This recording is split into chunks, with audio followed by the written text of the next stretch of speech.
കോളേജിൽ വെച്ചിട്ടാണ് ആദ്യം മീറ്റ് ചെയ്യണേ. MCക്ക് പഠിക്കുമ്പോൾ രാജഗിരി കോളേജിൽ വെച്ചിട്ട്.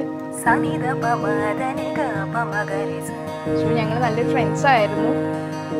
പയ്യെ പയ്യെ അത് ബിയോണ്ട് ഫ്രണ്ട്ഷിപ്പിലോട്ട് പോയി.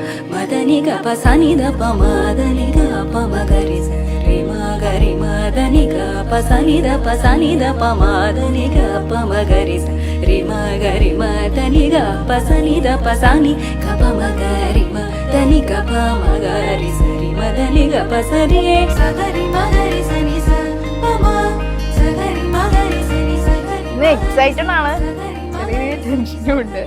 But I M so happy. ഞാൻ എൻ്റെ ബെസ്റ്റ് ഫ്രണ്ടിനെയാണ് കല്യാണം കഴിക്കാൻ പോണേ. So excited.